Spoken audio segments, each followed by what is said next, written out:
Boa tarde a todos.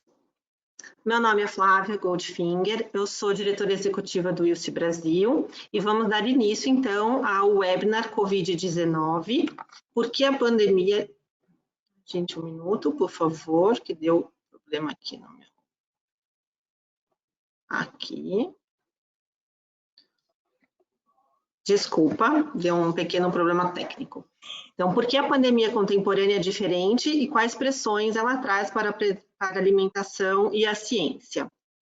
Vou apresentar um pouquinho do ILSE, para quem não nos conhece.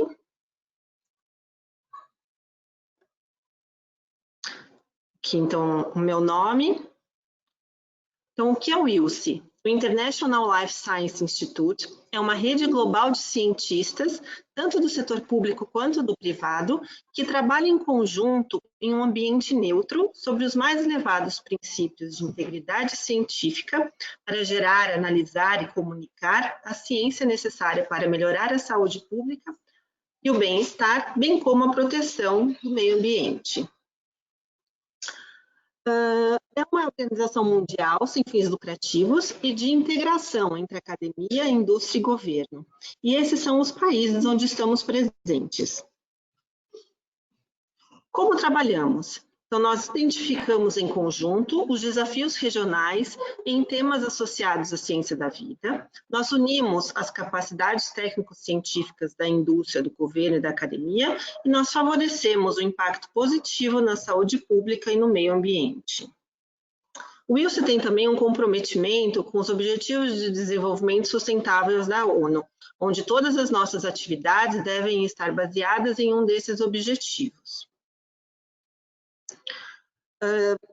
Peço, então, que vocês nos sigam no nosso canal, no nosso site, onde temos várias publicações que podem ser baixadas sem nenhum custo, o nosso LinkedIn, o nosso Facebook, e temos também nossa conta no Instagram. Hoje, o webinar, então, é sobre Covid-19, porque a pandemia contemporânea é diferente e quais as pressões ela traz para a alimentação e a ciência, e vou passar para vocês algumas informações. Todas as opiniões expressas nas conferências são do apresentador, especialista científico e não refletem as do ILSE. Todos os palestrantes tiveram total liberdade para preparar sua conferência. Vocês podem usar o chat para anotar suas perguntas e, se der algum problema com a transmissão do webinar, não se desconecte, pois outra pessoa dará suporte na plataforma. Vou apresentar, então, aqui os coordenadores de hoje. A doutora Deise Capalbo, ela possui graduação, mestrado e doutorado em Engenharia de Alimentos pela Unicamp. É pesquisadora da Embrapa, de Meio Ambiente, e é diretora do ILSE Brasil, assim como coordenadora científica da Força Tarefa de Biotecnologia. A Fernanda, outra coordenadora, é graduada em Biologia e Nutrição pela USP, tem pós-graduação em Marketing Alimentário pela SESMA na Espanha e em Gestão de Negócios pela ESPM no Brasil. Mestrado em Saúde Pública na USP e hoje é gerente sênior de Saúde e Nutrição para a América Latina na empresa Unilever, com experiência como gerente global de nutrição na Unilever Holanda e gerente de insight técnico do consumidor. E também é diretora do ILSE Brasil. Então, deixo com vocês as coordenadoras para iniciarmos o webinar. Muito obrigada pela participação de todos. É um grande prazer para nós que vocês estejam participando com a gente. Muito obrigada e ótimo webinar. Obrigada, Flávia. Obrigada a todos pelo interesse no nosso webinar. E eu vou começar, então, fazendo um resumo do porquê que nós organizamos essa conversa com vocês.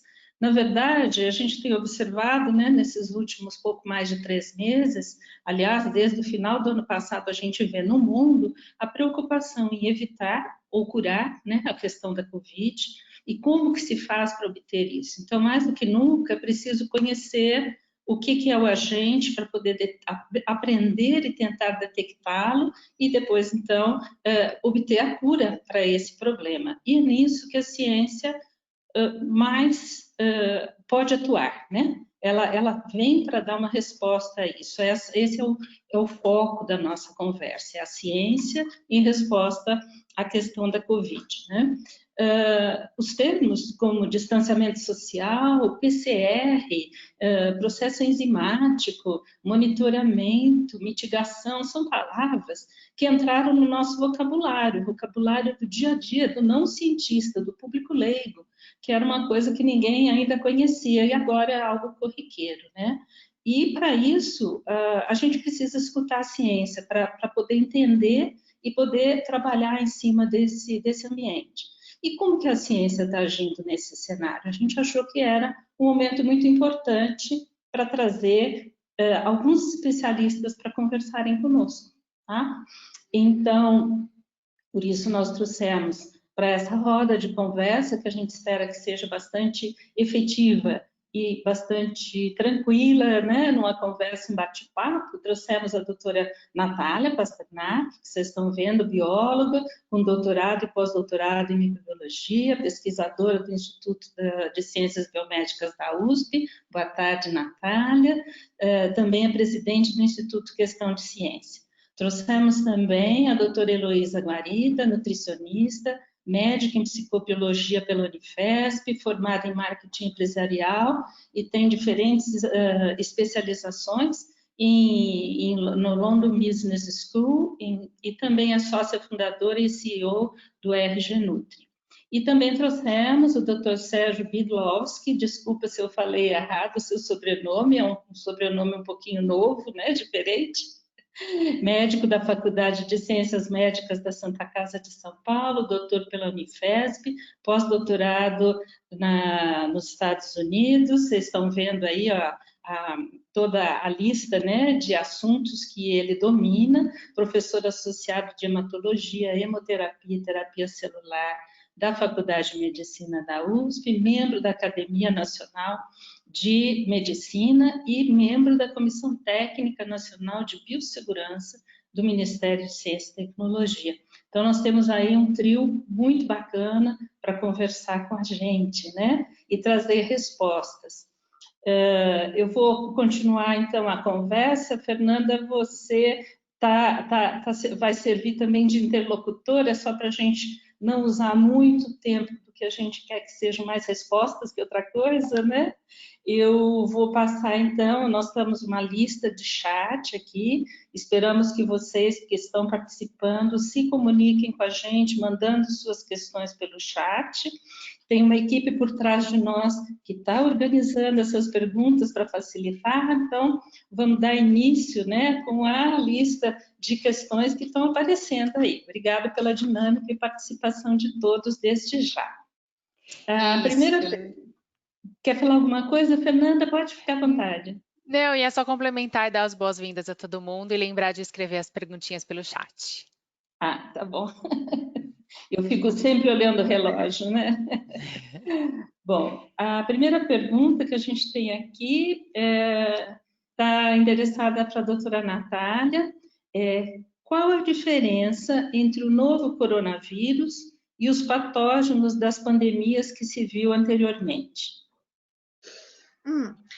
Ok, o novo coronavírus, ele tem algumas diferenças se a gente for comparar com, por exemplo, pandemia de influenza do começo do século XX e com as epidemias que a gente teve aí de vários vírus de influenza também e os outros coronavírus que foram o SARS e o MERS. Então, primeiro, o coronavírus é bem diferente de influenza vírus. O vírus da influenza é um vírus também respiratório, como todo mundo sabe, mas ele tem algumas particularidades que já deram aí um bom baile na gente por um bom tempo, que é o fato dele sofrer muita mutação e muita recombinação. Então, ele muda muito de cara e a gente tem que ficar sambando para conseguir adaptar as vacinas e tentar prever quais que vão ser as cepas dominantes de cada inverno, de acordo também com os hemisférios. A gente tem feito um bom trabalho disso, um trabalho de vigilância muito bom e, em geral, a gente consegue vir, então, com boas vacinas, né, na época que está chegando perto do inverno nos dois hemisférios e controlar a doença. Claro que, sempre escapa algumas cepas, sempre escapa alguns mutantes, e isso às vezes traz aí uns problemas de comunicação da ciência, que as pessoas falam, ah, mas eu tomei a vacina e fiquei com gripe mesmo assim. Então, não é uma vacina perfeita, justamente porque o vírus tem essa característica. Já os coronavírus, eles não são vírus que têm uma taxa de mutação muito alta, mas eles têm algumas características mais preocupantes. Os das epidemias passadas, o vírus da SARS e da MERS, eles eram vírus muito agressivos, com uma taxa de letalidade na síndrome respiratória aguda que eles causam bastante alta. Então, apesar deles não mutarem, não darem esse baile na gente de cada vez, toda hora tem uma cepa nova do vírus da influenza, os coronavírus são mais estáveis, mas eles também costumam ser mais preocupantes, eles fazem mais estrago. E o novo, o COVID-2, o SARS-CoV-2, ele é bastante parecido com os antigos da SARS, que deu a epidemia de 2002, e de MERS, que deu a epidemia de 2012, e depois um novo surto em 2015. Ele é menos letal, então ele é menos agressivo, mas ele é muito, muito mais contagioso. Então, ele se espalhou pelo mundo muito mais facilmente, e isso aliado a um mundo que é muito mais, cada vez mais globalizado, com mais viagem internacional, com mais contato entre pessoas, com cidades muito adensadas, com uma população muito densa, onde o contágio de humano a humano, né, de pessoa a pessoa, é muito facilitado, um vírus como esse está muito feliz. Ele está no ambiente perfeito, porque tem muita gente, tem muito contato entre pessoas, ele tem uma alta taxa de contágio, então ele passa muito fácil de pessoa para pessoa, ele é um vírus respiratório, e ele passa quando a gente fala, quando a gente espirra, quando a gente tosse, quando a gente grita, canta, vai passar pelas vias aéreas, e apesar dele não ter uma letalidade tão alta quanto os primos dele, da SARS e da MERS, ele faz muito estrago por causa da quantidade de pessoas que ele infecta. Então, muitas vezes a gente vê, mas ele nem é tão letal assim, ele não mata tanta gente, mas ele dá trabalho, porque a quantidade bruta de pessoas que ele atinge é muito grande, e isso acaba sobrecarregando o sistema de saúde, principalmente de países em desenvolvimento, que não tem condições de ter respirador para todo mundo, oxigênio para todo mundo, profissionais de saúde treinados para atender nessas condições. Então, ele acaba gerando aí, muitas vezes, um colapso do sistema de saúde, que não dá conta de tratar as pessoas que precisam de hospitalização e acaba acometendo também pessoas de outras doenças que ficam sem acesso ao sistema de saúde, que já está tão sobrecarregado. Então, nesse sentido, ele é um vírus que, infelizmente, muito bem adaptado a nós, e causa um belo estrago. Sempre gosto de dizer que, apesar de tudo isso, poderia ser bem pior. Se ele fosse contagioso como ele é, um vírus mais letal e agressivo, daí que a gente está ferrado de vez.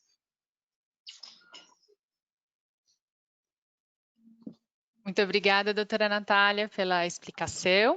A próxima pergunta é endereçada para o doutor Sérgio. Doutor Sérgio, como a própria doutora Deise comentou na sua apresentação, você é membro da CTN-Bio. Então, eu gostaria de saber se você pode nos explicar um pouquinho o que é a CTN-Bio e como ela vem atuando nessa pandemia da Covid-19. Claro, inicialmente é um prazer estar aqui e eu tranquilizo a Deise. A pronúncia do meu sobrenome foi super certa e de vez, né? Na primeira vez que você pronuncia, eu acho que eu falo brincando que eu levei uns 8 anos para aprender a pronunciar meu sobrenome. Então você foi muito bem. Bom, a Comissão Técnica Nacional de Biossegurança, a CTN-Bio, ela é parte integrante do Ministério de Ciência, Tecnologia e Inovação. Ela é uma instância colegiada multidisciplinar que tem um caráter consultivo e deliberativo.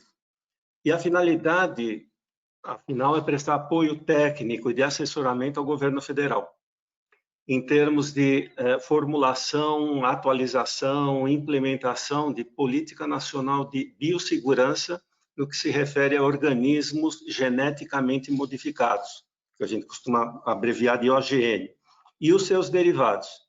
Então, a gente estabelece normas técnicas de segurança, dá pareceres técnicos referentes à autorização para atividades que envolvam pesquisa, autoriza o uso comercial de OGM e seus derivados, sempre com base na avaliação do risco zoofitossanitário, o risco à saúde humana, o risco à saúde ambiente, o risco à saúde animal, vegetal, e também sempre observando os princípios de precaução em termos de proteção ao meio ambiente. Então, ela faz várias coisas, né? Existem dois setoriais que nós chamamos, um que lida com os problemas animais e humanos, um outro que lida com o meio ambiente e vegetal, que se encontram essas câmaras separadamente e depois as decisões são tomadas em conjunto. Então, as duas câmaras se juntam e deliberam sobre um determinado assunto. Desses assuntos, estabelecer normas relativas a atividades, a projetos, a pesquisas, autorizar, cadastrar, acompanhar projetos e pesquisas, autorizar, inclusive, importações de OGM, avaliações de risco, como um determinado OGM ou seus derivados podem ser riscos para a população, se for o caso, ou para o meio ambiente, ou para a saúde animal, monitorar esse risco. Então, é uma série bem grande que existe em termos de projetos e comercialização, a mesma coisa, além de emitir certificados, principalmente o certificado de qualidade em biossegurança, abreviadamente CQB, para o desenvolvimento de atividades tanto de OGM como seus derivados em laboratórios, em instituições, né, ou mesmo em empresas. Então, ela sempre vai emitir uma decisão técnica em relação a esses itens. Finalizando, ela pode, inclusive, a ação dela pode propor, inclusive, realização de pesquisas, de estudos científicos no campo de biossegurança de OGM e seus derivados. Até hoje, passados 6 meses do início dessa pandemia, obviamente, os projetos são em número relativamente pequeno. Existem vários projetos que passam por outras áreas de averiguação, tipo Anvisa, etc., mas a CTN-Bio se restringe especificamente a organismos geneticamente modificados. Então, em termos de pareceres para projetos, nós tivemos alguns poucos, inclusive esse da Escola Paulista e da Fiocruz, né,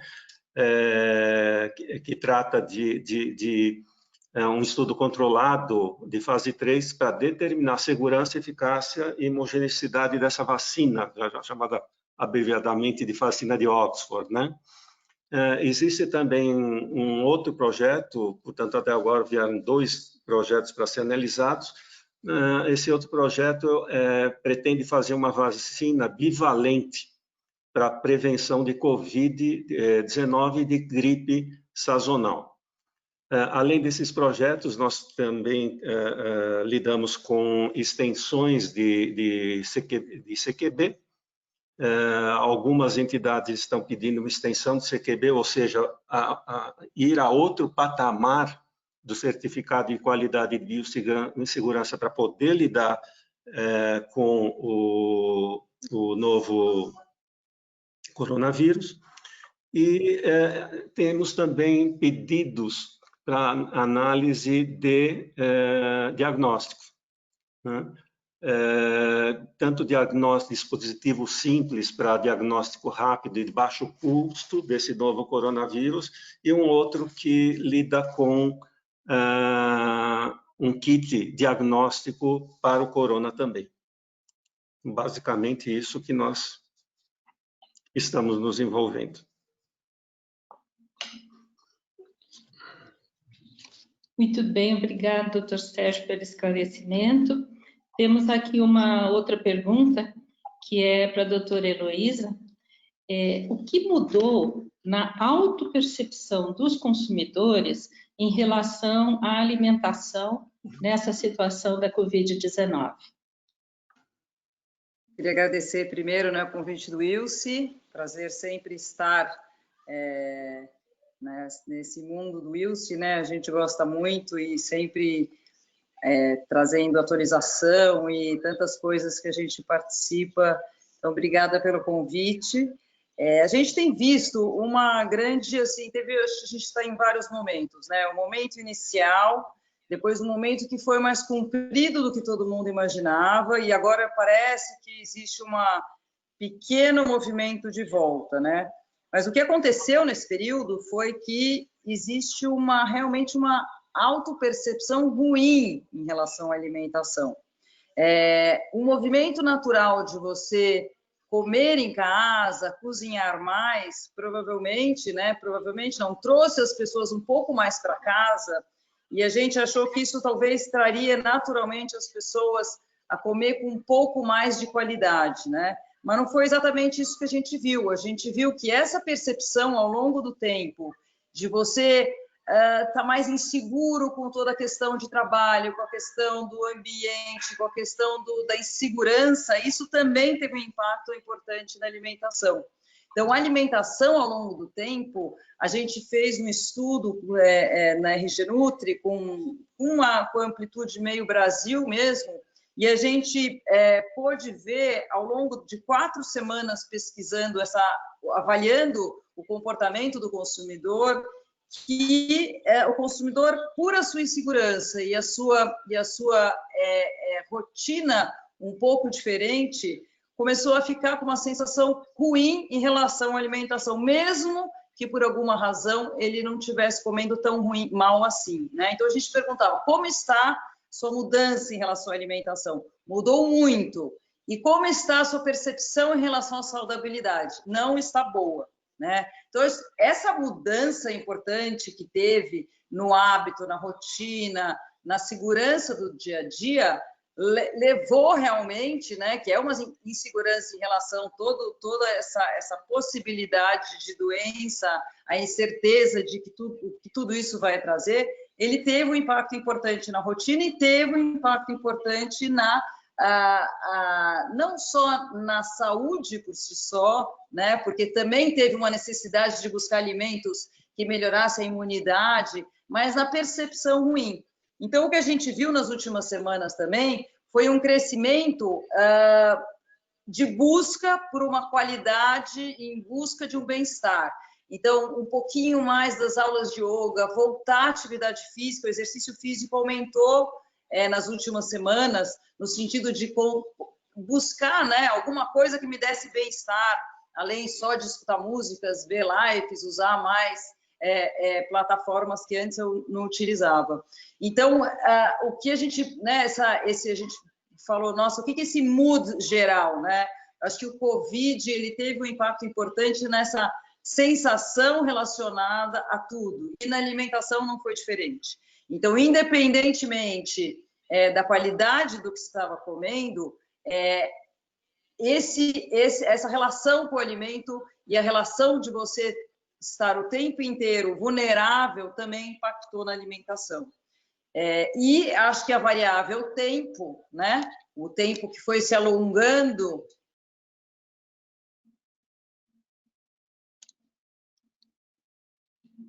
Acho que a gente teve algum problema com a conexão da Heloísa. Acho que talvez a gente possa passar então para a próxima pergunta e depois a doutora Heloísa retorna finalizando o ponto dela, né? A nossa próxima pergunta é para a doutora Natália. Natália, muitos têm a impressão de que essa pandemia é a pior que já tivemos, né? Talvez, não sei se todos passaram pelas pandemias anteriores ou até epidemias, como você bem comentou na sua primeira pergunta. E eu queria saber se é isso mesmo, essa é pior ou não, né? Ou é a nossa percepção só? E quais são as diferenças entre essa pandemia que a gente está vivendo e as anteriores? Olha, Fernanda, eu acho que a percepção é sempre muito enviesada, né? A gente está vivendo essa agora, ela está impactando muito no nosso dia a dia, somos obrigados a ficar em casa, fazer quarentena, tomar cuidados no dia a dia que a gente não está acostumado.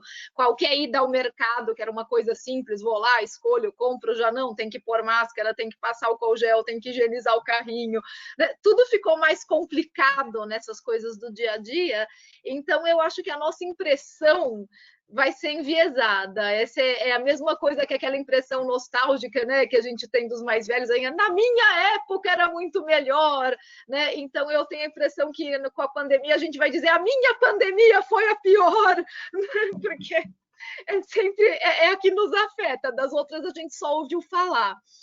Né? Para quem viveu realmente as outras epidemias, pelo menos de perto, eu não tive contato, principalmente porque eu não sou da área médica, eu sou da área de biotecnologia, mas relatos de médicos que passaram pela meningite aqui no Brasil, pela AIDS no começo, são relatos muito impactantes também. Infectologistas que pegaram o começo da AIDS falam que foi uma coisa horrível, você vê todos os seus pacientes morrendo, né? Então eu acho que realmente é uma impressão que fica, porque essa pandemia ela é muito globalizada.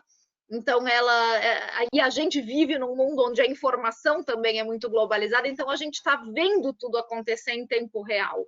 A gente está vendo a pandemia chegar em todos os locais do mundo, a gente está vendo qual que é o estrago que ela faz, principalmente nos países mais pobres, com menos recursos.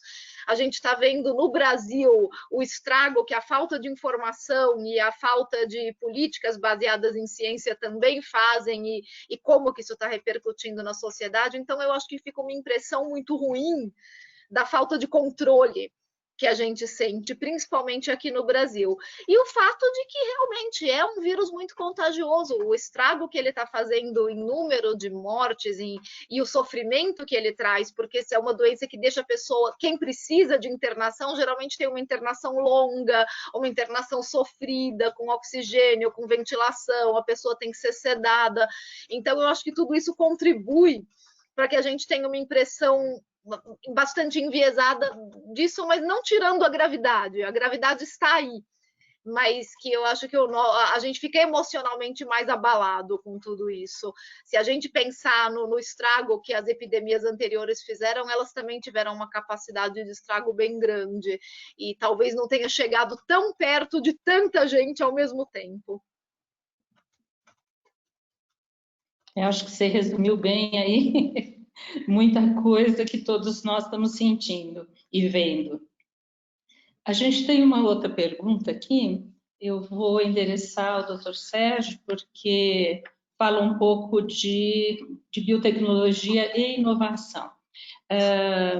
Muitas técnicas de biotecnologia são utilizadas em várias áreas, né, do nosso dia a dia, e como elas têm sido utilizadas nessa corrida, tanto para a produção de vacina da Covid-19, como também existem aí desenvolvimentos que passem, né, pela área de vocês lá na CTN-Bio, tratando de algum outro tipo de medicação, teste de detecção, algo então envolvido com a Covid, mas não só com a questão das vacinas. E dentro desse aspecto, se o senhor daria destaque em termos de inovação, a qual ou quais iniciativas que tenham passado por vocês? Bom, sem dúvida, a vacina é a principal coisa que chegou até agora na CTN-Bio, né? E em termos de biotecnologia, na realidade, a biotecnologia, nos dias de hoje, ela está afetando qualquer tipo de vacina que se tente produzir. Normalmente, as vacinas, elas são classificadas em 3 grupos principais, né? De acordo com a estratégia ou com o conceito que é usado na preparação do princípio ativo, que na realidade são os antígenos que a vacina tem. A primeira geração de vacinas foram aquelas que incluíam o patógeno por inteiro, o micro-organismo inteiro. né? Só que esse micro-organismo é submetido a tratamentos que levam ou à inativação ou à atenuação de suas propriedades. E um bom exemplo são as vacinas de varíola, vacina para tuberculose, que utilizam, inclusive, organismos que não são os que atacam o humano, tipo na tuberculose utiliza-se Mycobacterium bovis, né, nas vacinas. E outra coisa que tem nesse primeiro grupo de vacinas é que atualmente elas podem ser, os seus genes ser clonados, e estratégias de mutagênese podem ser também empregadas de modo a gerar micro-organismos atenuados de uma maneira menos perigosa, vamos dizer assim, né? Então, a biotecnologia pode entrar nessa primeira geração de vacinas. Essa primeira geração de vacinas não necessariamente passa pela CTN-Bio, somente se houver alguma modificação criando um organismo geneticamente modificado. Por exemplo, eu não sei se essa vacina chinesa no Butantan vai passar pela CTN-Bio, até agora não passou, muito provavelmente porque ela não produz um organismo geneticamente modificado. Um segundo grupo de geração de vacina emergiu com base na ideia de que, para alguns patógenos, a proteção pode ser obtida através da indução de anticorpos, que são direcionados a um alvo único, por exemplo, uma toxina, que é responsável, por exemplo, pelos sintomas de uma determinada doença, ou subunidades do micro-organismo, como peptídeos sintéticos ou recombinantes, ou açúcares de superfície que induzem no hospedeiro uma resposta imune para neutralizar ou destruir aquele micro-organismo. Então, essas vacinas utilizam toxoides, né, que são toxinas que são inativadas e purificadas, por exemplo, proteínas purificadas. Então, aí nós temos como exemplo hepatite B, tétano, difteria, etc. Ou polissacárides, né, como os que tentam controlar a meningite meningocócica. Com o melhoramento técnico, existem a produção de proteínas recombinantes, há técnicas de produção dessas proteínas, então não necessariamente precisa ser obtida diretamente daquele micro-organismo. Então, nesse caso, também a biotecnologia entra na produção dessas vacinas. Finalmente, a terceira geração mais nova de vacinas, é baseada no conceito inovador, a inovação é muito maior, que distingue radicalmente da geração de vacinas que eu citei previamente. Essa terceira geração utiliza a informação genética do patógeno, do micro-organismo, que é responsável por codificar antígenos que seriam relevantes para a proteção. Geralmente são chamados de vacinas genéticas, né? E essa geração de vacinas ela é derivada no início dos anos de 1990, com o advento das pesquisas em terapia gênica. Então, ela é um adendo da terapia gênica aplicada à proteção do indivíduo através de vacinas. Outra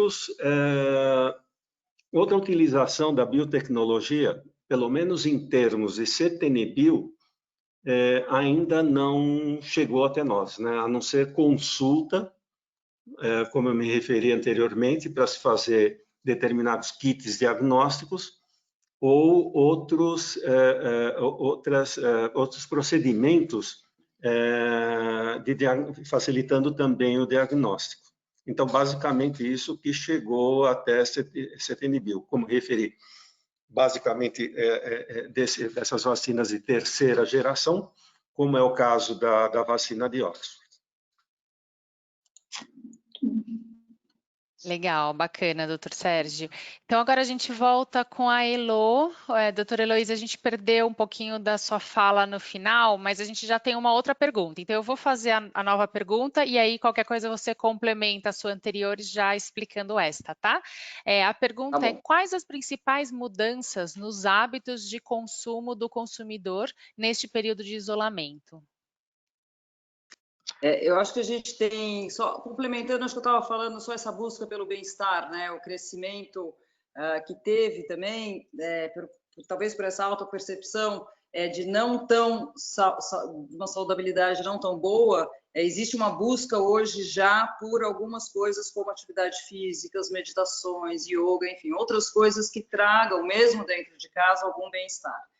Mas eu acho que quando a gente olha um pouco para a mudança de comportamento, né, de consumo, acho que a primeira coisa importante que aconteceu para todos, né, é você estar dentro de casa, então as pessoas passaram a cozinhar mais. Quem já cozinhava, passa a cozinhar, continuar cozinhando, e quem nunca cozinhava também começa a cozinhar. Isso tem uma mudança importante dentro de todo um contexto familiar e um contexto de compras, né, que traz o consumidor mais perto para o alimento, mais perto do alimento, e traz uma possibilidade também de todas as mídias relacionadas aos canais de culinária, os canais que brincam com a alimentação, tanto receitas erradas que deram errado, como grandes chefes, isso tudo vira uma oportunidade, um assunto muito forte, né, para toda a casa. E traz um pouco o prazer do alimento para perto, que é o outro lado, né? Ao contrário do que eu acabei de falar, porque as pessoas acabaram se distanciando muito. E a gente vê, conforme as semanas foram passando, a gente começou a perguntar: você continua cozinhando? Como é que está essa relação?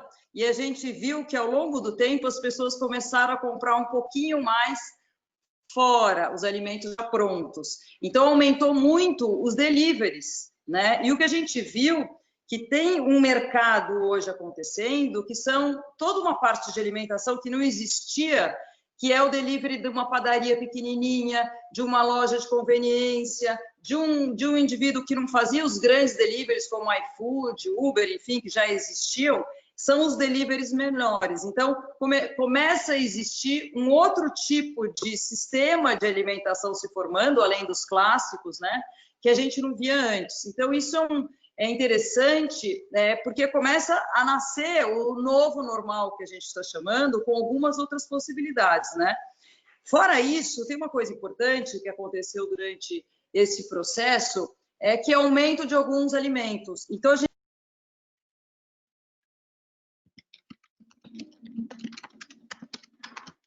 Isso, acho que a gente perdeu a doutora Heloísa de novo. Acho que nós perdemos, que pena, não é? Volta o som. Acho que ela está de volta. Voltou? Eu estou de volta. Você está me escutando pelo som? Então eu vou pelo som, tá? Ótimo, vamos. Alguma coisa na câmera. Então, assim, o que a gente está vendo, que a gente viu, é que é interessante toda essa não confiança no momento, né? Eu estou inseguro, eu não sei o que está acontecendo, passou para a relação do alimento, que o alimento proveniente da indústria de alimentos, ele passou a ser um alimento seguro para o consumo. Isso foi uma coisa muito interessante, porque o consumidor passa a confiar naquele alimento que ele sabe que está embalado de uma forma correta, ele teve um processo de fabricação adequado. Então, é interessante também essa relação de segurança e insegurança alimentar, né? Eu vou comprar alguma coisa que foi cortada na hora, quem manipulou.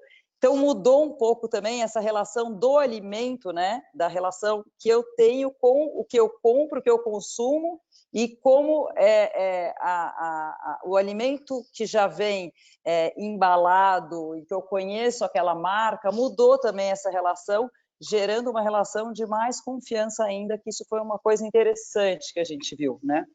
E, por fim, eu acho, quando a gente pensa um pouco no hábito desse consumo do consumidor mais em casa, ele aproveitando mais todo esse ritmo de alimentação, tem um fator curioso que é da onde vem a informação, né?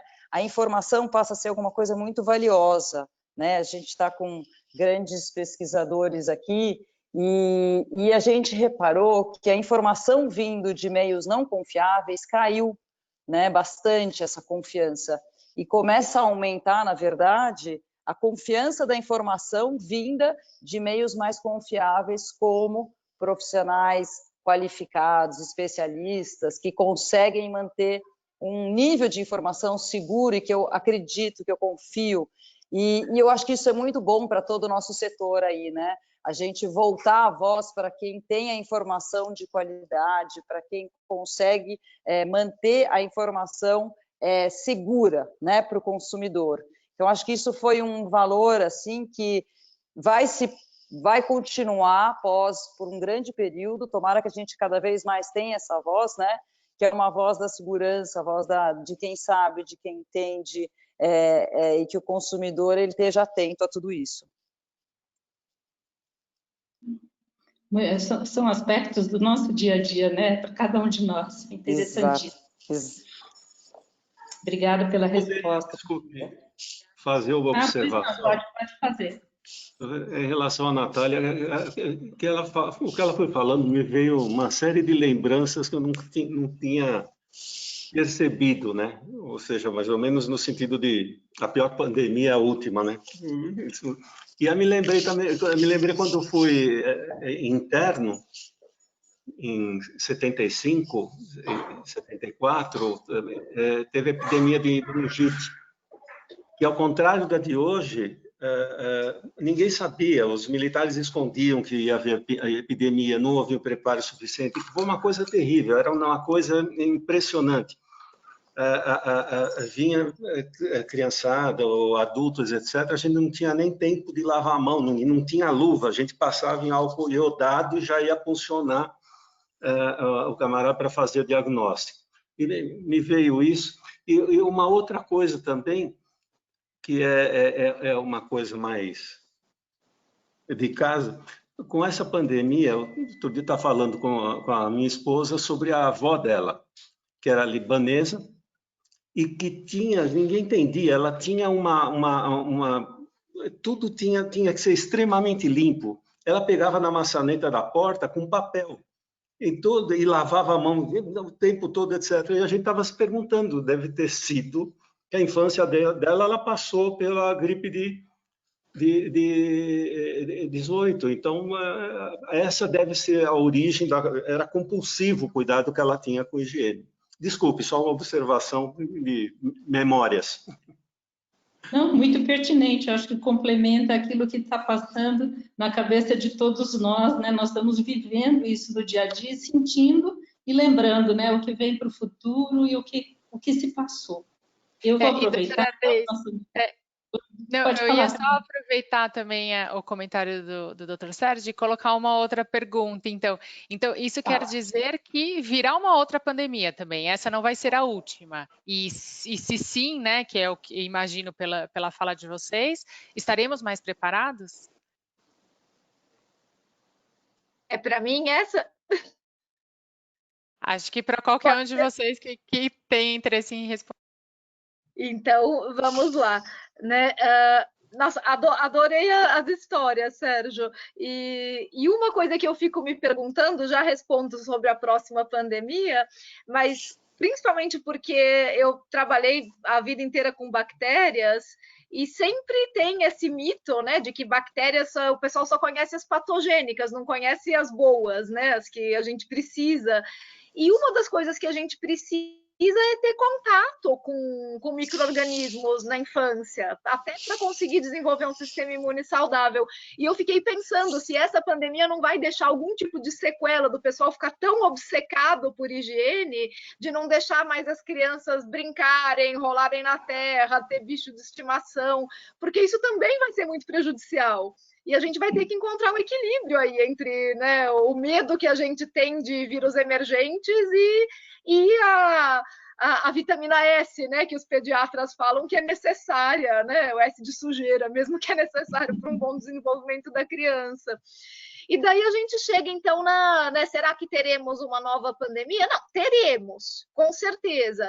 Principalmente se a gente continuar explorando o planeta do jeito que a gente explora, dessa maneira sem sustentabilidade, uma maneira predatória, a gente vai acabar invadindo o habitat de outros reservatórios animais que podem ser reservatórios de vírus.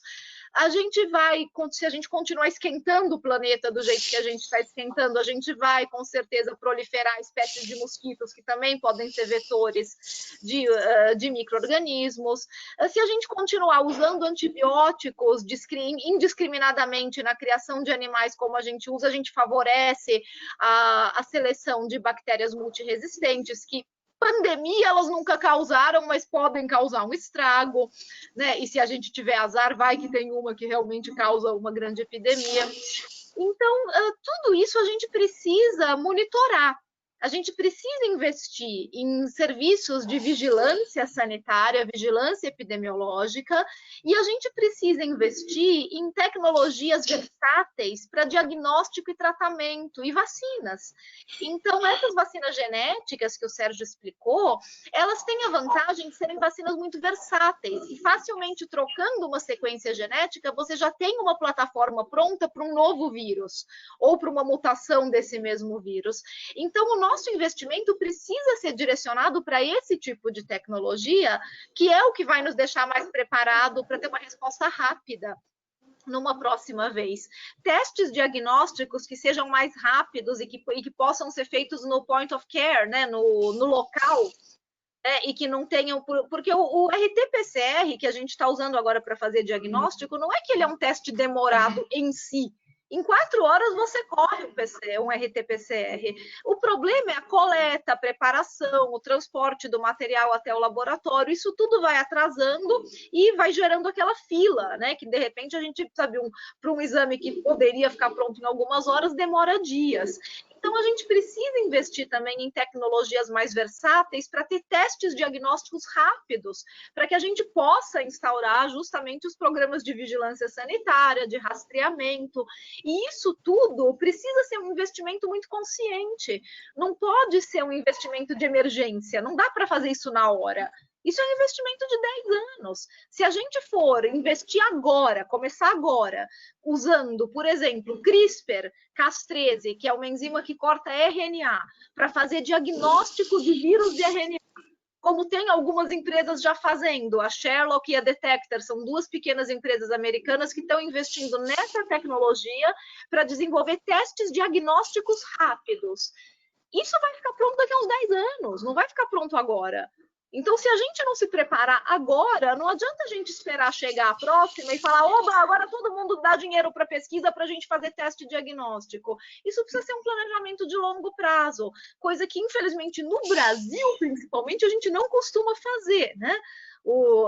Nem o nosso planejamento político, econômico, social e muito menos o científico é um planejamento de longo prazo.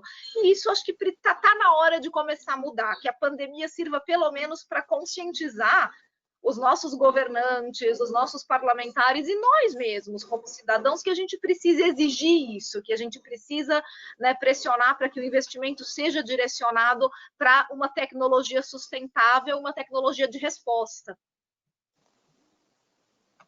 Alguém mais quer fazer algum comentário? Eu gostaria de complementar o que a Natália falou, excepcionalmente bem. Realmente é isso. E não foi por falta de aviso, né? Até nos Estados Unidos o pessoal falava, Obama falava, outros falavam de epidemia que vai chegar, né? De uma pandemia que chegaria. E a resposta dos cientistas, com toda a confusão que possa ter, de retratar, etc., que faz parte da ciência em geral, ela sempre existe. É só ver o que aconteceu com a Zika, que a hora que foram solicitados, nossa, nós somos os campeões do conhecimento em relação à Zika. Então, o cientista dá o que ele é capaz de dar sem problema nenhum. Que nem a Natália falou, é necessário investimento, mais que investimento, é investimento constante. Não adianta, vou dar dinheiro agora, daqui a pouco não tem que se planejar estrategicamente. A ciência avança muito melhor quando há uma estratégia de investimento. Isso sem sombra de dúvida. Aí nós vamos ter o resultado. Por exemplo, eu queria comentar, a Natália falou de bactérias, e realmente é uma das coisas que preocupa, né?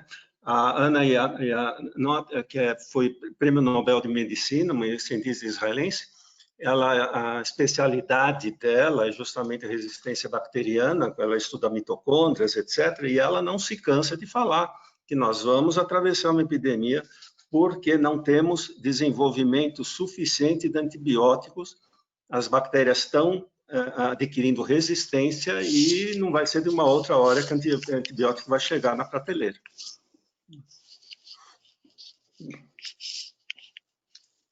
Bom, eu acho que o assunto é bem amplo, né? De repente, a nossa conversa aqui tem um montão de perguntas aparecendo, eu vou tentar juntar umas 2 ou 3 e vou endereçar a doutora Heloísa, mas sempre aberto para que vocês, outros colegas, a Natália e Sérgio, possam também comentar. É a questão da Covid, trazendo ou não um risco adicional para consumo de alimentos frescos. E aproveitando, então, né, na pergunta sobre alimentos frescos, eu vou colocar outras 2 perguntas. E os alimentos congelados, como, por exemplo, a carne, teriam mais risco em relação à questão da Covid? E o vírus seria resistente a um ultracongelamento? Então, são 3 perguntas em uma. Tá, obrigada. Eu vou começar pela última. Eu não tenho certeza se o ultracongelamento ele é resistente ou não ao vírus. Eu acho que talvez a professora Natália poderia complementar. Na verdade, a recomendação muito importante hoje é que durante todo o processo de manipulação, para quem está manipulando os alimentos, você tenha um cuidado muito especial e as normas relacionadas ao Covid. Então, começa dos próprios indivíduos que estão fazendo parte da manipulação de alimentos frescos, né? Então, esse controle que tem que ser muito bem feito para que a gente consiga controlar, na verdade, a dissipação. Alguns estudos mostram tempos diferentes, né, de resistência do vírus à temperatura ambiente e o quanto o vírus consegue se manter. Na verdade, o cuidado de lavagem dos alimentos frescos tem que permanecer da mesma forma como normalmente a gente se faz, né, usando soluções de hipoclorito, com uma lavagem muito bem feita, da forma como normalmente já se faz essa lavagem de alimentos, e dessa forma é possível de ser consumido, né? Agora, o cuidado mais importante é da onde vem esse alimento, isso é muito importante. Então, é importante que escolha os lugares de compra, que se conheça a procedência, para que você consiga diminuir um pouquinho o risco, além da lavagem bem feita dentro das casas. Muito bom. Algum de vocês gostaria de... Se falar, o professor Sérgio estava falando e a Natália também, né? Eu acho muito engraçado que é o ponto de vista de toda a parte da ciência, né, e da onde a gente está e é o que pode aparecer pela frente, né, que eu acho que é o que mais assusta, né, nos assusta, é o não conhecimento, né, a pior coisa, acho que para o ser humano é o não conhecimento de qualquer coisa, né, e foi muito o que aconteceu nessa pandemia, né. É mais fácil quando já passa, a gente fala que era óbvio, mas quando a gente está dentro do processo, a gente não conhece, eu acho que isso é que dá, né, e deu a maior insegurança em todos nós e na população de uma forma geral. Mas eu acho que também tem uma coisa muito importante que, vamos pegar aí, se vai ter outra pandemia ou não, quando, né, eu não sei se é claro, se a gente já sabe, mas existe uma plasticidade, uma adaptação do ser humano, assim, que é uma coisa muito interessante, né?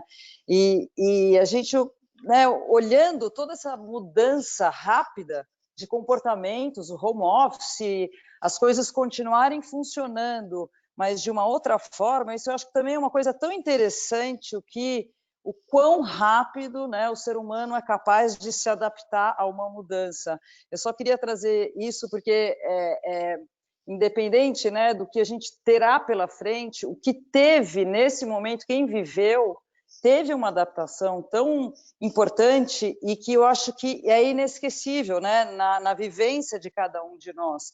E essa plasticidade, assim, eu acho muito incrível do ser humano, né? Então, eu só queria trazer isso como mais uma pimenta na conversa, porque é incrível como não só a plasticidade, né, biológica, mas a plasticidade comportamental também, ela é muito rica e impressionante, na minha opinião. Eu vou comentar, então, só sobre o congelamento, né, que perguntaram.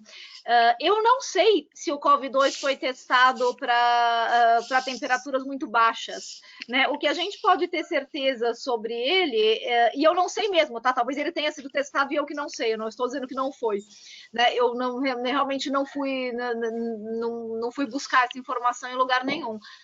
Agora, ele é sensível a calor. Como todo vírus envelopado, ele é sensível, né, o envelope é um envelope de lipídio, um envelope de gordura, e por isso que ele é facilmente, né, desfeito com detergente, com álcool e com calor também.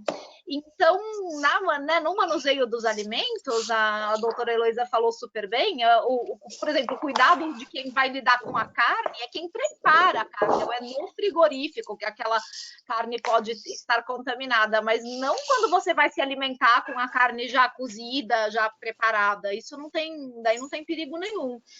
E em relação, vou ter que pegar o gancho da doutora Heloísa, que foi ótimo, né? Será que finalmente aquelas reuniões que poderiam ser um e-mail viraram mesmo um e-mail? Agora, na época da pandemia. Ver o que a gente pode, talvez, tirar de bom, né, dessa experiência. A gente tem uma outra pergunta aqui com relação a testes, né? Eu acho que muito está sendo se falado. Então, a pergunta, e eu deixo aqui, talvez, não sei se o doutor Sérgio ou a doutora Natália tem interesse em respondê-la, mas é assim, a pessoa pede esclarecimento sobre os testes para COVID, ou seja, quais seriam eles, qual a real necessidade dessa testagem e qual a eficiência e eficácia desses testes. Quer responder, Sérgio, ou posso ir começando aqui? Pode responder, sem problema. Pode. Então, eu tenho falado muito de testes, né? Bom, a gente tem dois tipos de teste que estão muito disseminados aí na mídia. O único teste diagnóstico para a COVID-19 é o teste de RT-PCR. Esse é o teste molecular, é o teste que vai colher uma amostra do nariz ou da garganta com aquele cotonete comprido que a gente chama de swab, vai colher essa secreção, vai levar para o laboratório e vai amplificar o material genético do vírus, o RNA do vírus. Então, esse é o único teste que vai dizer se você está com o vírus ou não. Se o vírus estiver lá, vai detectar o material genético dele, vai dizer, olha, você está com o vírus. Isso não quer dizer que você tenha sintomas, você pode nem perceber, mas se o vírus estiver lá, esse teste vai pegar. O outro teste, que também tem sido muito falado, é o teste sorológico de anticorpos. Esse não mede o vírus, ele mede os anticorpos no seu sangue. Então, ou você vai tirar sangue, vai levar para o laboratório, o pessoal vai avaliar, ou tem aqueles testes rápidos do dedinho, que é só uma picadinha no dedo e um teste num cassetezinho que parece um teste de gravidez, e ele vai aparecer lá as faixinhas, sim ou não você tem anticorpos. Então, são dois tipos de teste de anticorpo. Um que é muito sensível, muito bem feito, que você tira sangue e leva para o laboratório, e o outro que é esse teste rápido aí, que parece o teste de gravidez. Esses dois, eles medem anticorpos e não medem o vírus. Então, eles medem uma resposta imune que você tem ao vírus. Se você, lá atrás, 2, 3 semanas atrás, foi infectado pelo vírus e produziu anticorpos, esse exame deve pegar. Aí, qual que é o problema desse exame? Esses rápidos, esses que você faz no local, compra na farmácia, esse cassetezinho do furinho no dedo, eles não são muito bons. Eles não têm uma acurácia muito boa. Isso quer dizer que eles dão muito erro. Tanto erro de falso negativo, quanto erro de falso positivo. E isso acontece por quê? porque o teste não é sensível o suficiente para detectar os anticorpos no seu sangue, mesmo que eles estejam lá, ou porque ele não é específico o suficiente para detectar só os anticorpos para a Covid-19. Ele detecta outras coisas junto e vai falar para você que você tem anticorpos, quando na verdade você não tem. Esses dois erros são muito preocupantes se eles acontecem com um percentual muito alto, porque as pessoas podem interpretar mal o resultado do teste e podem ter uma falsa sensação de segurança. Essa falsa sensação de segurança vem de dois caminhos nesses testes rápidos que a gente já viu bastante. Primeiro, de não entender para que o teste serve. Então, a pessoa não entendendo que o teste é só de anticorpo, ele não diz nada sobre o vírus, ela vê o resultado negativo e comemora, oba, negativo, eu não estou com o vírus, mas não foi isso que o teste falou. O teste falou que você não tem anticorpos, ou que o teste não é sensível o suficiente para detectar, ou que você ainda não começou a produzir, porque demora aí umas 2, 3 semanas. Então, esse resultado negativo, muitas vezes a pessoa pode estar com o vírus, pode estar transmitindo o vírus, mas o teste de anticorpos vai dar negativo porque ela nem começou a produzir os anticorpos. E isso cria uma falsa sensação de segurança. Imagina essa pessoa, ela não tem anticorpos, mas ela entendeu que ela está segura e ela vai sair na rua, não vai usar máscara, vai visitar os pais idosos e ela está lá transmitindo o vírus. O outro lado também é preocupante, o do falso positivo, que daí a pessoa pode até ter entendido que é anticorpo mesmo, que está medindo, mas ela acha que se deu positivo e se ela tem anticorpos, ela está imune. Então, ela também pode sair sem máscara, visitar os pais idosos, porque tem anticorpos, está imune. Aí tem dois problemas. Primeiro, o falso positivo, que a pessoa pode nem ter anticorpos, mas o teste diz que sim, porque o teste errou. E daí não está protegida coisa nenhuma. E segundo, que a gente não sabe desses anticorpos se a pessoa tem uma boa quantidade de anticorpos protetores. Porque não é só ter anticorpos, tem que ter anticorpos neutralizantes, que são aqueles que impedem que o vírus infecte a célula. Então, mesmo quando dá positivo nesses testes, a gente não pode se sentir seguro ainda. E daí tem outro problema desses testes. A gente ainda não sabe direito como é que funciona a resposta de anticorpo para o COVID-2. Ela está uma resposta confusa. Tem muita gente que é infectado, tem sintoma, faz o teste de PCR, dá positivo, a pessoa está com Covid, daí ela se recupera, aí ela espera 3 semanas, faz o teste de anticorpo, tem nada. E aquela pessoa se recuperou da doença. O sistema imune dela funcionou direitinho, mas a gente não está conseguindo detectar. Outra coisa que acontece, às vezes a gente consegue detectar, mas 2 meses depois some. Então, usar esses testes para passaporte de imunidade, como muita gente estava pensando, também não funciona. O que a gente sabe, então, com certeza, sobre os testes? Para diagnóstico, só o PCR. Anticorpo não faz diagnóstico. E os testes de anticorpos, a gente precisa aprimorá-los se a gente quiser usá-los de forma confiável ou desenvolver outro tipo de teste de resposta imune, que pode ser resposta celular. Anticorpo não é a única resposta que a gente tem. Mas confiar só nos anticorpos, a gente já sabe que também não pode. Só complementando um pouquinho o que a Natália falou, para terem ideia, esses testes rápidos, saiu recentemente um trabalho comparando os diferentes testes para detecção de anticorpos e eles dão bate com outros testes mais sofisticados, cerca de 64%. Ou seja, 36% não tem relação com o que dão os testes mais sofisticados. Ou seja, são, na realidade, talvez a palavra seja meio pesada, mas quase inúteis.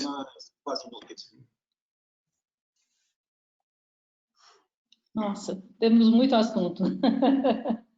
Obrigada pelas respostas. A gente está aí caminhando da metade para o final, né, da nossa conversa. Então, estou tentando aqui juntar algumas questões. Eu vou encaminhar para a doutora Heloísa essa pergunta, mas todos podem fazer seus comentários.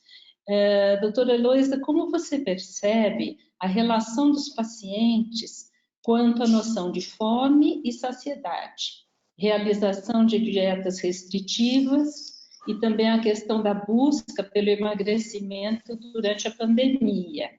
E, além disso, poderia fazer algum comentário sobre a questão do sistema imune nessas dietas para emagrecer? Tá.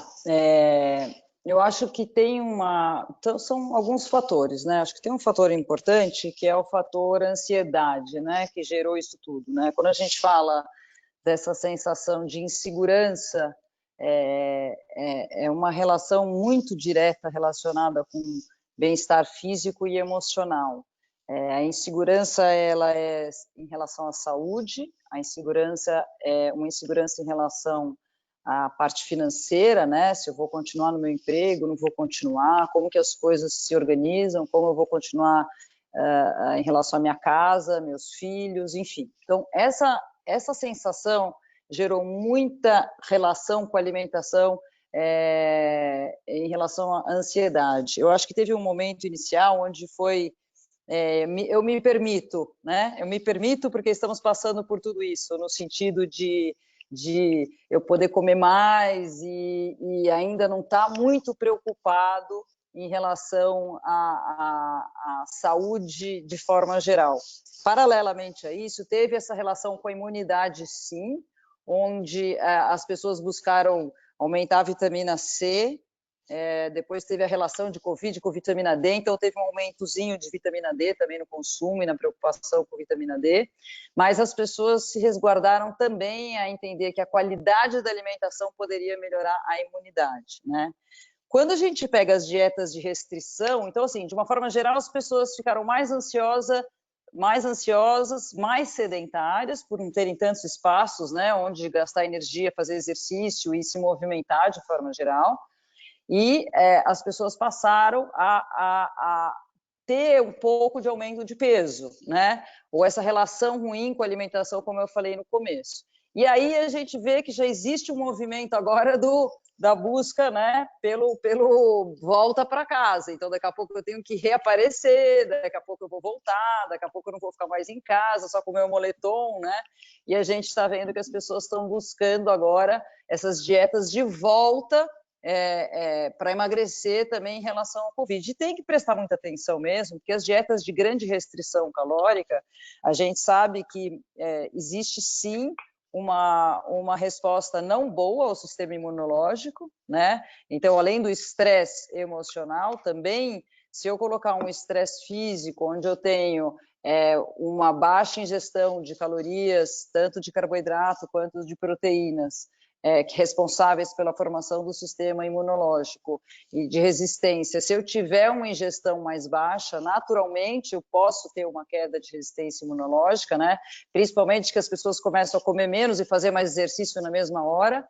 Então, isso tem que ser preservado. Então, a recomendação de manter um pouco mais de qualidade, talvez prestar atenção no volume, tirar um pouco os alimentos mais gordurosos ou com uma quantidade maior de calorias, seja a melhor forma do que eu começar agora a fazer uma dieta de volta meio rápida, com uma restrição muito rápida, que pode cair sim o sistema imunológico.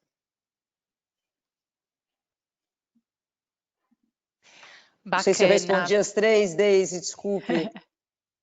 Aqui pela minha listinha, sim. Então tá bom. Alguém mais queria fazer algum comentário? Doutor Sérgio, não. Então, bacana, a gente está aqui, né, chegando no final, como a Deise falou, a gente tem várias perguntas. A gente vai tentar fazer agora uma rodada, já para encaminhando aí para o fechamento. A gente gostaria de saber de vocês sobre algumas das fake news, né, que a gente escuta sobre o tema. Já foi comentado aqui anteriormente a importância de ter informação segura, né? A doutora Heloísa comentou, inclusive, que talvez esse tenha sido um ganho da pandemia, que agora a voz dos especialistas está sendo mais ouvida, né?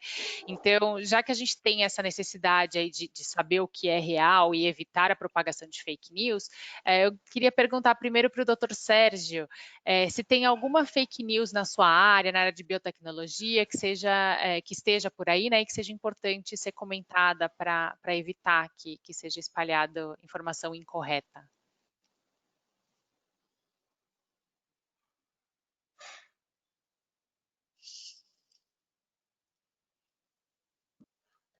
Doutor Sérgio, você está no mudo, eu acho.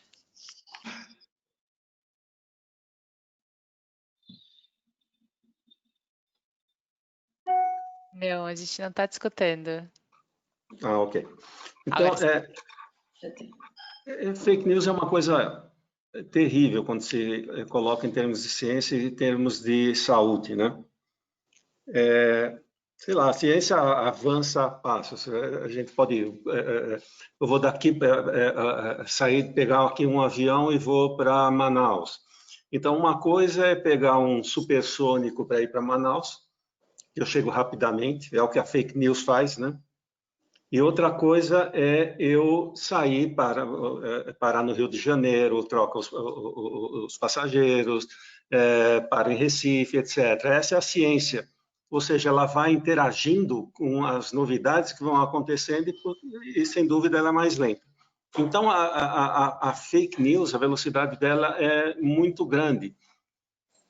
E seria, uma vez teve um pesquisador que falou que seria ótimo se colocasse, se tivesse uma caixa, e dentro dessa caixa a gente colocasse fake news, e aí pode-se colocar também o presidente Trump, Bolsonaro, etc., quem fica contribuindo para o aparecimento da fake news. Eu acho que existem uma série muito grande de fake news que apareceram tanto em relação à saúde, à parte de saúde, quanto à parte de tecnologia, né? Por exemplo, em relação a máscaras, por exemplo, talvez na parte de biotecnologia, seria a vacina da gripe aumenta o risco de adoecer por câncer, café previne o coronavírus, é importante tomar água a cada 15 minutos, chá com limão é bom também. Então, existe uma série de coisas difíceis de dizer qual seria o pior, ou não só de fake news, mas também de informação errada, né? Então, por exemplo, o presidente Trump com o fato de perguntar, né, o uso de injeções desinfetantes para limpeza interna. Então, existem certas fake news ou informações erradas que levam a população a condutas que são perigosas. Bem, eu falar que tomar um copo d'água a cada 15 minutos não vai fazer nada, a não ser se o indivíduo for pensar que está curado por causa daquilo. Agora, então, eu acho que, como antídoto disso, deve-se perguntar ao médico. Sempre pergunto ao médico. Tem dúvida? Pergunte ao médico. Então, esse é acho que o recado que eu teria para dar. Doutora Natália, gostaria de fazer seus comentários, por favor? Olha, na minha área, que já é uma área que trabalha justamente com informação falsa de ciência, então todo o meu trabalho no Instituto Questão de Ciência, que é um trabalho diferente do que eu ainda tenho envolvimento com a universidade na área de bactérias e vacinas, o trabalho do IQC é basicamente um trabalho de rebater informações falsas e levar informação de qualidade para a população. E dentro desse trabalho, eu acho que o que mais chamou atenção desde o começo da pandemia foram as fake news em relação à origem do vírus, se o vírus escapou do laboratório, se o vírus foi engenheirado, né? E também na área de medicamentos, que daí realmente é muita informação falsa. E daí, Sérgio, é que me vem o medo, porque você falou, pergunte ao médico, mas a quantidade de médicos durante essa pandemia que me surpreendeu por não entender como que a ciência funciona, como que testes de medicamentos funcionam, foi uma coisa assustadora. Então, assim, pergunte ao médico, no Brasil tem uma grande chance do médico te receitar ivermectina, cloroquina, zinco, azitromicina e um monte de medicamentos que não tem nenhuma base científica para serem usados para o tratamento da Covid-19. Então, para nós do Questão de Ciência, eu acho que o que chamou mais atenção foi a propagação de informação falsa sobre medicamentos vindo muito de médicos e de médicos que a gente tem certeza que querem o melhor para o seu paciente, então não é uma questão de agir de má fé, mas uma questão de agir até pelo desespero de poder fazer mais pelo seu paciente, de se sentir impotentes, de querer fazer, eu preciso fazer alguma coisa, né? E alguma coisa a mais do que o tratamento hospitalar. E uma pressão muito grande da sociedade também, que não entende que nem toda doença tem medicamento específico. Então, essa medicalização da vida, que eu acho que é tão presente nos tempos modernos, eu acho que ela acaba contribuindo para que a população se sinta muito inconformada, de falar, como assim não tem remédio? Né? E nenhum vírus respiratório tem remédio específico que cura. Né? O Tamiflu, por exemplo, para a gripe é um remédio que ajuda, não que cura.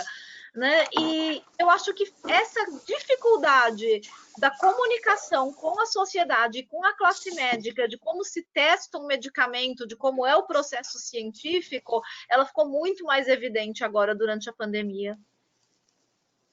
Posso complementar? Só um minuto. Opa, claro. Sem dúvida, você está absolutamente correto. Mas lhe dou um exemplo muito simples. Até quando eu peguei o coronavírus, fui internado em semi-intensiva, em março, logo no começo, etc., e fiz a pergunta de hidroxicloroquina, etc., na médica falou, olha, não existem evidências, etc., e tal. Não tomei, não insisti. Agora, sem dúvida, a pressão do paciente em relação a medicamento, ele quer se curar, e o médico quer tratar. Então, quando eu pergunto para o seu médico, claro, existe uma série de médicos que são a favor de uma determinada tratamento que ainda não tem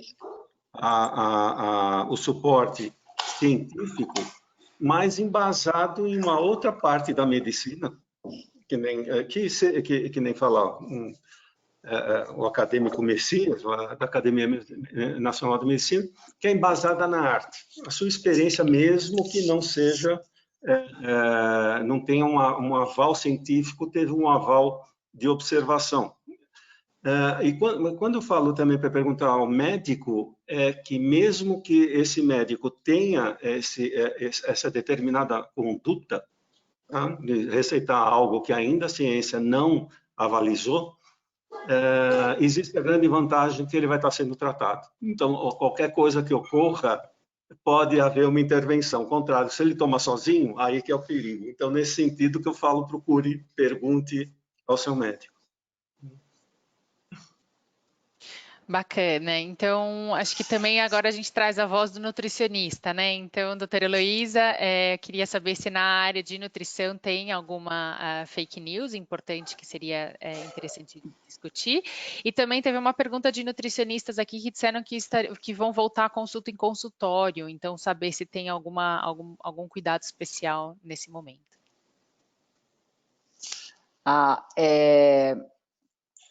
Acho que os cuidados tem que respeitar, né, toda a legislação que está sendo, a gente na RG Nutri está tendo vários cuidados. Já antes de começar, existiu uma semana de treinamento, com uso de propés, com uso de máscara, álcool gel, limpeza do chão, limpeza das escadas, limpeza de corrimão. Então, assim, tem uma lista de novos cuidados importantes, né, para atendimento em clínicas, que deve ser respeitado, e é assim que a gente está fazendo. Em relação às fake news, eu acho que a alimentação por não ser, né, tão complicado que nem medicamento, sim, medicamento já teve em alimentação, então vocês podem imaginar, né, a quantidade de remédios, de alimentos que curam. Então, água com alho fervida, alimentos alcalinos, limão com bicarbonato de sódio, gargarejo com água, mel e tal, hibisco. Então, cada hora aparece uma coisa nova, né? Eu tenho uma empresa muito próxima minha que produz aqueles shots de cúrcuma. Ela aumentou, acho que 250% nas primeiras 4 semanas a venda desse. A quantidade de litros de shot de cúrcuma que ela fez foi muito impressionante. Então, na alimentação, realmente tem uma quantidade de alimentos que o tempo inteiro aparecem como poder de cura, né? e de combate ao coronavírus. E daí eu acho que o cuidado é sempre entender que não tem, né, nenhum alimento comprovadamente que tem esse, né? Se não tem medicamento, a gente não teria alimento, e que toda a relação com o sistema imunológico é muito importante, né? Que tem uma relação com a alimentação, mas também com o estilo de vida no cotidiano sempre. E talvez uma outra que eu acho muito interessante a gente falar, Fê, é a história, né? Porque todo mundo reclama, não tenho tempo para me alimentar bem, não tenho tempo porque eu não como em casa. Então, eu acho que é muito gozado também isso tudo que aconteceu, né? Para tirar o óbvio de que eu estar em casa significa eu comer bem, né? Eu acho que isso é um bom desafio e questionamento para todos nós, né? Estar em casa é sinônimo de comer bem? Acho que é uma boa pergunta. Eu acho que em muitos casos, sim, teve pessoas que não conseguiram, né, se adaptar com isso. Então, eu acho que é um bom exercício que a gente pode tirar desses meses todos de isolamento, que é aonde que está o pulo do gato para eu comer bem, né? Então, eu já tive a oportunidade de comer em casa, quando eu como fora de casa, tenho outros hábitos. Então, acho que era legal deixar essa provocação para todo mundo aí. Legal, obrigada, doutora Heloísa. E aproveitando que a gente ainda tem 10 minutinhos e falando ainda se é fake news ou não, chegou uma pergunta, eu acredito que talvez o doutor Sérgio ou a doutora Natália, sobre a ivermectina. Se esse medicamento antiparasitário funciona em relação à Covid. É fake news ou tem esperança nessa área? Ainda não se sabe. Não é um medicamento que está sendo testado. E até agora ele só foi testado em cultura de células de laboratório. Então, quando a gente testa um medicamento, a gente começa na bancada do laboratório, em tubo de ensaio. Se der certo, a gente passa para animais, para camundongos. Aí, se der certo nos camundongos, a gente passa para macaco. Aí, se der certo em macaco, a gente passa para humano. E em humano tem um monte de fases. A ivermectina está ali, no comecinho, na bancada do laboratório. Pode ser que funcione? Pode ser, mas precisa ser testada. Então, por enquanto, não tem nenhuma indicação para uso. Nenhuma. Ela não é um antiviral, ela é um antiparasitário, ela foi testada e é muito utilizada para tratamento de piolhos, pulgas em animais, carrapatos e alguns tipos de verme. E para isso foi testada e funciona. Então, não tem perigo tomar? Não tem. Se você tomar, na medida que está na bula, não tem perigo nenhum para você. No máximo, você vai ficar livre de vermes e piolhos, mas não tem indicação também. Então, não tem por que tomar. A não ser que você queira se livrar de vermes e piolhos, não tem por que você tomar para a Covid-19. E a minha preocupação maior com isso, Fernanda, é que isso está sendo veiculado como forma de profilaxia, como prevenção. Aí, gente, por favor, não tem nenhuma evidência de que isso funcione como prevenção, e isso pode nortear comportamentos de risco, porque a pessoa com uma falsa impressão de segurança, achando que tomou ivermectina e está protegida, pode deixar de cumprir todas as medidas de segurança que funcionam, que é o uso de máscaras, o distanciamento físico, as medidas de higiene. Então, esse é o maior problema dessas fake news. Elas podem acabar provocando mudanças de comportamento que são perigosas. Muitas vezes não é nem o remédio em si. O remédio pode até não fazer mal, mas ele faz mal socialmente porque ele provoca essas mudanças de comportamento. E faz mal para o bolso também, né? Porque ninguém precisa gastar dinheiro com remédio desnecessário e, principalmente, os governos não precisam gastar dinheiro com remédio desnecessário. É um pouco assustador quando a gente vê a quantidade de dinheiro público que está sendo gasto com a produção desses remédios que não foram comprovados ainda, como é o caso da ivermectina, ela está bem no comecinho dos testes, ou que já comprovadamente não funcionam, como é o caso da cloroquina, e o dinheiro público que é gasto nisso poderia estar mais bem investido em respiradores, em anestésico para poder fazer intubação, em EPIs, em equipamentos de proteção individual, que está tudo em falta, em insumos para os testes diagnósticos, reagentes. Então, o dinheiro não é infinito, gente. Eu acho que isso precisa ficar muito claro. A gente não pode direcionar milhões e milhões dos cofres públicos para comprar em larga escala remédios que não têm indicação nenhuma. A ansiedade por achar algum fármaco que funcione, na realidade, é tremenda. E achar novos fármacos é mais difícil. Então, uma das coisas que se faz é procurar que alvos moleculares ou alvos celulares que podem ser desenvolvidos, um tipo de reposicionamento de fármacos. Então, através de uma série de cálculos matemáticos e reposicionamento, se procura que fármacos que existem no mercado que poderiam ser utilizados para a cura dessas viroses e de outras viroses, né? Como comumente é feito, ainda mais numa pandemia, a maneira mais rápida que se poderia chegar em um determinado fármaco que funcionasse. A FAPESP apoiou isso, o CNPq apoiou, encontraram, através de trabalhos na Unicamp, 5 fármacos que poderiam potencialmente funcionar, e funcionam in vitro. Daí que nem a Natália falou, até in vitro funcionar, ou no animal funcionar, chegar no ser humano, a diferença é grande. Só em desenvolvimento de fármacos, é uma parte quase que ínfima do que é desenvolvido pelas indústrias que chega realmente na prateleira. A maior parte parece uma maravilha e chega lá, não funciona. Então, difícil, eu não acredito muito, a não ser por acaso, que vai se chegar a alguma determinada coisa, pelo menos a médio prazo. Eu vou ficar aí na torcida, né?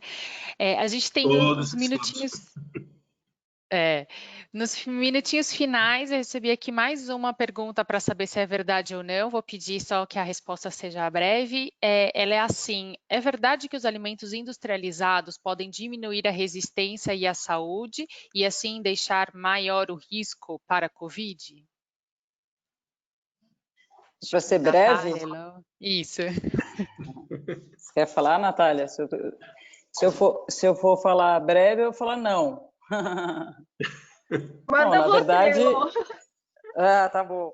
Não, eu acho que quando a gente fala em alimentos industrializados, a gente tem que separar muita coisa, né? Virou uma palavra só e é muito complexo, assim. Hoje a gente tem todo o processo de industrialização e beneficiamento de alimento, tem muitos caminhos e um tipo de processamentos totalmente diferentes, né? Então, uma pessoa que se alimenta de alimentos que tem uma composição muito ruim, pode ter um sistema imunológico muito ruim e isso levar a uma maior suscetibilidade a estar e pegar qualquer coisa, inclusive o Covid, né? Agora, isso não significa que a gente está falando do alimento industrializado. O alimento industrializado, ele passa por um processo de beneficiamento que traz a possibilidade dele ter um shelf life maior, de ter uma característica diferente do que inicialmente o alimento de origem. Isso não quer dizer que ele seja um alimento ruim para consumo, né? Então, acho que não cabe aqui, acho que agora, né, a gente falar de toda essa cadeia da alimentação, mas eu acho que é importante separar um pouco, né? Essa palavra, acho que já estava ficando velho esse assunto de que a industrialização de alimentos traz naturalmente um alimento ruim, né? Então, acho que isso... Então, eu diria que não é verdade. Doutora Natália, quer fazer algum comentário? Não, foi perfeita a resposta. Tá ótimo. Eu acho que com isso, não sei, doutora Deise, se quer agradecer os palestrantes que estiveram com a gente. Acho que assim, o melhor agradecimento que a gente pode fazer não vai ser tão grande quanto os itens que eles discutiram e esclareceram para a gente. Mas, de qualquer forma, fica aqui o nosso muito obrigado. Foi ótimo estar com vocês de novo. A gente não tem sempre oportunidade de se encontrar, e ao vivo muito menos, né? Mas agora estamos aí num novo patamar, uma nova situação. Então, muito obrigada pela atenção de vocês e deixo para a Fernanda fazer o encerramento. Obrigada. Então, eu reitero aqui a doutora Daisy, eu acho que foi uma excelente conversa, né? Eu destaquei aqui uns pontos só para a gente fechar. Então, a doutora Daisy comentou na abertura, né, sobre as palavras como PCR, anticorpos, que hoje fazem parte do vocabulário de qualquer leigo, né, de toda a população. E se estamos assustados com essa pandemia, né, a doutora Natália mostrou que podia ser pior, se, por exemplo, entre outras coisas, o coronavírus tivesse maior taxa de mutação ou fosse mais letal. E aí o doutor Sérgio comentou sobre como os médicos lidaram, né, com epidemias anteriores, que às vezes as pessoas mais novas não conheçam, né, e ficou a certeza, acho que da discussão, de que teremos que nos preparar aí com investimento em ciência contínuo e de que outras epidemias aí virão. Também acho que foi bacana discutir que a quarentena ela mudou hábitos da população em geral, não necessariamente para melhor, que insegurança, incerteza, ansiedade, preocupação com segurança dos alimentos, né, industrializado, caseiro, questões financeiras que também trouxeram preocupações, tudo isso teve impacto na percepção ruim, talvez, em relação até à alimentação em casa, diferente do que a gente às vezes espera, né, de falar de alimentação em casa como mais saudável.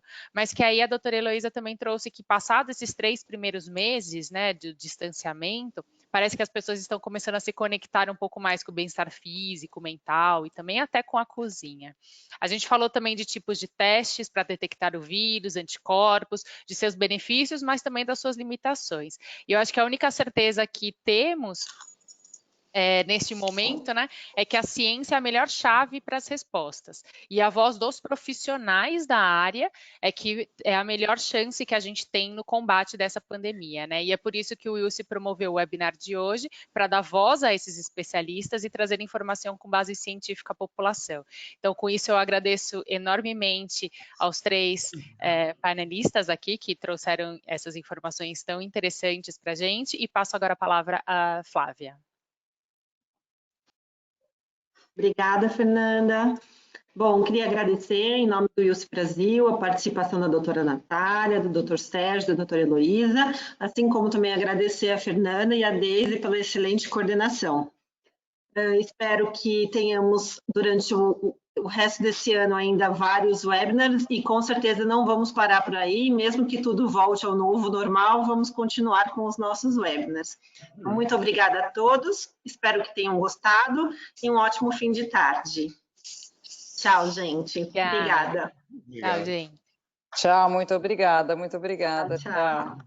Obrigada, gente. Tchau. Obrigado.